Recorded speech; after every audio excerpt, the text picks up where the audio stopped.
So this question is again in the style of the previous question. So we're given a quadratic equation, x squared minus 9x plus 2 is equal to 0. We're told that it has roots alpha and beta. Ultimately what we're trying to find is the value of this alpha minus beta all squared and the absolute value of alpha minus beta. The question started with a hint. Okay, so it's told us to show that this result is true. And it might not seem entirely obvious why we're doing that, but hopefully once we do it, you should see that the link between that first part of the question and the rest of it. So let's do that. So we're trying to show that alpha minus beta squared is equal to the sum of the roots squared minus 4 times the product of the roots. So typically with these types of questions, we want to either start with the right-hand side and show that it equals the left-hand side or vice versa. And we generally choose the side that we can do more stuff with. So to me, that's fairly obvious that the right-hand side is the side that we can do more stuff with. So let's start there.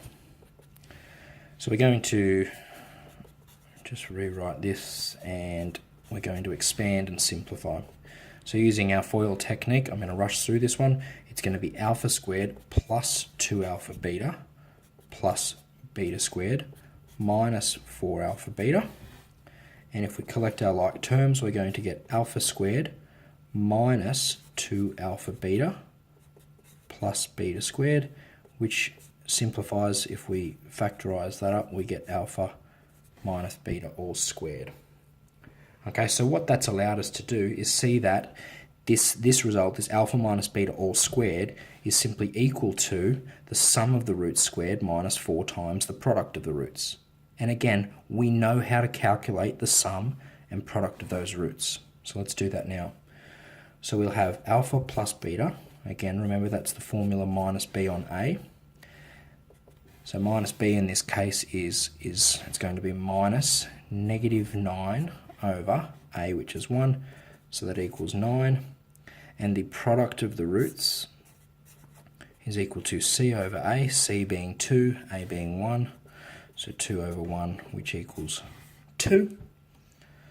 And from that, I'll try to squeeze this onto the one page. From that, we can see that alpha minus beta squared, using this result here, is equal to the sum of the roots squared, so that's 9 squared, minus 4 times the product of the roots, which is 2. So this is going to be 9 squared, 81, minus 2 lots of 4, which is 8. And if we go and do that subtraction, we get 73. So that's the first part. We've figured out the value of alpha minus beta, all squared. Now we need to figure out the absolute value of alpha minus beta. So if alpha minus beta squared is equal to 73, then surely alpha minus beta is equal to plus or minus the square root of 73, just taking the square root of both sides. And of course, we're interested in knowing the absolute value of that. So all that does is it eliminates the negative case of this square root. So simply we're left with the positive square root of 73.